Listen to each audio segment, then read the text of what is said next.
चिंतामणी देवा गणपतीसी आना, करावे भोजना दुजे पात्रे। देव म्हणे तुकया कैची एवढी थोरे, अभिमान भितरी नागविलो। वाड वेळ झाला शिळे झाले अन्न, तटस्थ ब्राह्मण बैसले ते। देव म्हणे तुकया एवढे कैची थोरे, अभिमान भितरे नागविलो। तुका म्हणे देवा तुमच्या सुकृते, तुका म्हणे देवा तुमच्या सुकृते, आणि न त्वरित मोर यासे। देव म्हणे तुकया एवढे कैची थोरे, अभिमान भितरी नागविलो। विठाला विठाला। प्रस्तुत या चिंतन रूपी सेवेसाठी निवडलेला अभंग महान भगवत भक्त जगद्गुरु श्री संत तुकोर यांचा काही प्रासंगिक प्रकरणातील अभंग आहे। गाथ्यामध्ये असे अनेक प्रकरण आहेत, संतपर आहे, नामपर नाही। जसा जसा महाराजांच्या जीवनामध्ये अनुभव आला किंवा प्रसंग घडला त्याप्रमाणे महाराजांनी गाथ्यामध्ये ती प्रकरणं लिहिलेली आहेत। मग काय प्रकरण आहे हे? एकदा चंद्रभागेच्या वाळवंटामध्ये कीर्तनाला सुरुवात करण्यापूर्वी काही 2 मिनिटं परिहार द्यायचा, म्हणजे तो असा। कॅपिटल सिटी गणेश मित्र मंडळ महानगाव निघोजे यांच्या वतीनं आपला हा गणेश जयंती निमित्त एक दिवसीय हा कीर्तन महोत्सव गेली अनेक वर्षापासून हा अव्याहतपणे आणि भव्य दिव्य स्वरूपामध्ये आहे। ज्ञानदान आहे, अन्नदानही आहे, काहीतरी सेवा घडावी, या माध्यमातून भगवंताचं नामस्मरण घडवावं, भगवंताची सेवा घडावी, या उद्देशाने आपला हा गणेश जयंतीचा कार्यक्रम हा महाराष्ट्रात नाही, भारतात नाही, संपूर्ण विश्वामध्ये जिथे जिथे भगवान गणेशाचे मंदिर आहेत त्या त्या ठिकाणी अगदी भव्य दिव्य स्वरूपामध्ये आजचा हा माघ भाद्रपद, मला वाटतं माघ पंचमी, हा गणेश जयंतीचा दिवस आहे। भगवंताचं प्रागट्यकरण आहे। प्रश्न असा निर्माण होतो, भाद्रपद चतुर्थी पण आपण साजरी करतो, गणपती बसवतो आपण, आणि आता हे नेमकं कसं जुळायचं? पण त्याचं पद्मपुराणामध्ये खूप त्याचं सविस्तर वर्णन आहे की जसा जसा प्रसंग वेळ येईल तसा तसा भगवंत हा अवतार घेतो। आता तुम्ही म्हणता भगवंताचे तर अवतार मुख्य 10 आहेत, भगवंताचे तसे गणेशाचे मुख्य 21 अवतार आहेत। आता ते कसे झाले, का झाले, कशामुळे झाले, त्याचे कारण काय? जसा जसा प्रसंग, जसं जसं भगवंतानी ती आराधना केली त्याप्रमाणे भगवंतानी आयुध्य घेऊन हा भक्ताचं रक्षण केलेलं आहे। आणि संपूर्ण या विश्व भूतलावरती भगवंताचं प्रागट्यकरण आपण मुख्यतः भागवतामध्ये आपण भगवंताचे मुख्य 10 अवतार मानतो, गर्गसंहितेमध्ये 24 अवतार आहेत। तसे गणपती या गाणपत्य संप्रदायामध्ये भगवंताचे मुख्यतः 21 अवतार आपल्याला पाहायला भेटतात किंवा आपण पाहतो।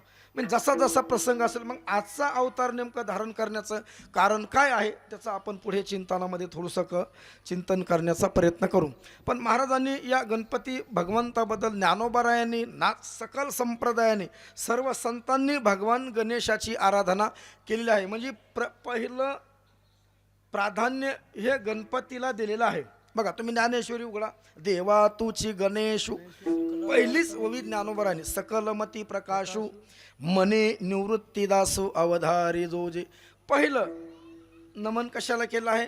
गणपतीला। नामदेव महाराजांचा उघडा, प्रथम नमन करू गणनाथा, उमा शंकराची या सुता, चरणावरी ठेवून माथा, साष्टांगे आता दंड। म्हणजे नामदेव सकल संतांनी भगवान गणपतीची आराधना केलेली आहे। नाही जगामध्ये विश्वामध्ये कुठलंही कार्य जर सुरुवातीला करायचं असेल तर अगोदर गणपतीची पूजा ही करावीच लागते, दुसरी देवता चालत नाही का? मग गणपतीचीच आराधना का? बघा आपण मग लग्नामध्ये नेहमी ऐकतो, स्वस्ती श्री गणनायकम गजमुखम मोरेश्वरम सिद्धितम। याच्यामध्ये संपूर्ण किंवा कुठलंही मंगल कार्य जर असेल तर पहिली पूजा ही गणपतीचीच केली जाते। का बरं?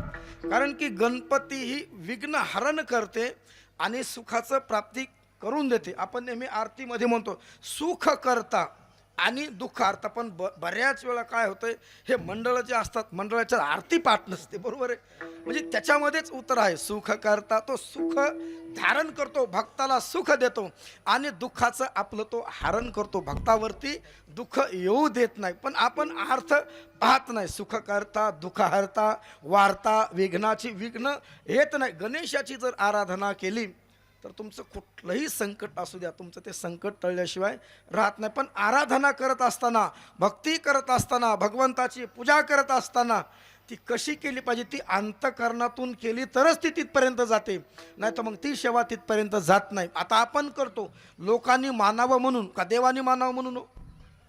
आजचा जो आपले चालली परमार्थ हा सगळा लोकांसाठी चालला नाही, की लोकांनी माझं नाव असावं एवढं. बरोबर आहे का नाही?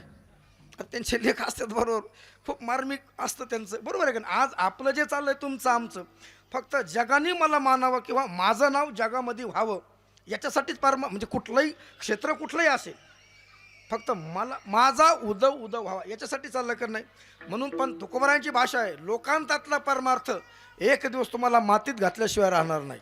आणि लोकांतातला परमार्थ आणि एकांतातला परमार्थ भगवंतापर्यंत घेऊन गेल्याशिवाय राहत नाही. परमार्थ कुठे केला पाहिजे? एकांतामध्ये. म्हणून तुकोबारायाने सकाळी उठलं की विना घ्यायचा आणि भंडारा डोंगर, कधी भामचंद्र, कधी घोराळ्याशिवरती. म्हणजे एकांतातला परमार्थ, एकांतामध्ये केलेली साधना, एकांतामध्ये भगवंताची केलेली आराधना ही भगवंतापर्यंत घेऊन जाते. लोकांतातला परमार्थ एक दिवस तो खड्ड्यात घेऊन जातो. का? कारण की मला वाटतं प्रत्येकाने लोकमान्य होण्यापेक्षा देवमान्य होणं महत्त्वाचं आहे. पण आज प्रत्येकाचा वाडा कुणीकडे आहे हो? लोकांकडेच आहे ना, बरोबर आहे का नाही? म्हणजे देव मान्य कोणाला नको आहे, पण लोकांनी माझी स्तुती करावी, लोकांनी मला मानावं, माझ्या पाया पडावं असं प्रत्येकाला वाटतं. पण तुकोबार सांगतात नाही, आपल्या जीवनामध्ये जर पुढे जायचं असेल, काळ सारावा चिंतने एकांतवाशी गंगा स्नाने देवाच्या पूजेने प्रदक्षिणा तुळशीच्या भगवंताची. ठीक आहे, कोण म्हणेल महाराज आम्ही या देवाचे भक्त आहोत. कुठल्याही देवाचे भक्त असा, माध्यम फक्त साधनं वेगळी वेगळी आहेत, साध्य एकच आहे. एकाच ठिकाणातून सर्वांना एकाच ठिकाणापर्यंत जाण्याचे मार्ग अनेक आहेत. तुम्ही विठ्ठलाची सेवा करा तरी तिथपर्यंत जाते. तुका म्हणे विठ्ठल पाही गणपती विठ्ठल दुजा नाही, स्वरूप एकच आहे. कोण म्हणे आम्हाला कृष्ण आवडतात, कृष्णाची भक्ती करा, हरे राम राम राम हरे हरे, हरे कृष्ण कृष्ण कृष्ण हरे हरे. कोणी कृष्णाची भक्ती करा, कोणी रामाची भक्ती करा, श्रीराम जय जय राम.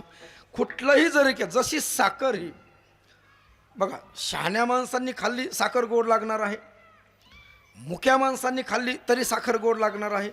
बरं, साखर भांडण लागल्याच्या नंतर खाल्ली तरी गोड लागणार का कडू लागेल? गोडच लागेल.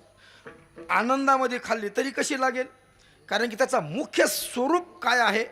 गोड. तसं भक्ती ही कुठलीही करा, ती भक्ती तिथपर्यंत घेऊन जाते. फक्त भक्ती करत असताना अंतकरणामध्ये जो भाव आहे तो भाव फार महत्त्वाचा. आपण भगवंताच्या दरबारामध्ये गेल्यानंतर तो वरचं स्वरूप पाहत नाही, कपडे फाटलेले आहेत का मळक्या आहेत, आंघोळ केली किंवा नाही, नाही नाही, तो कोण्या काये गवळी यांच्या होत्या पुण्यराशी. आपण काल्याच्या कीर्तनामध्ये नेहमीच ते गोपाळ काय चांगले होते का? गवळी याची ताक पिरे कोण पोरे. आज काय काल्याचं कीर्तन नाही, पण काय होतं त्या गोपाळाकडे? काहीच नव्हतं, फक्त शुद्ध भाव होता.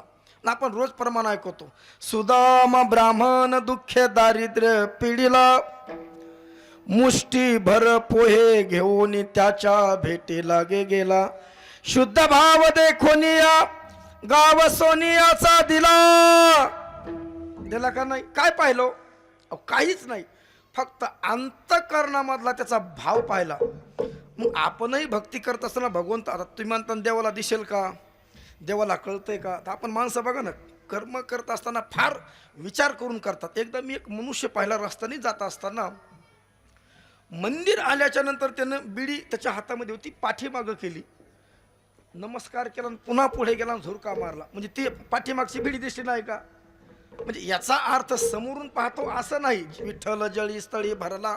म्हणून कर्म करत असताना, भक्ती करत असताना अंतरंगातला शुद्ध भाव फार महत्त्वाचा आहे.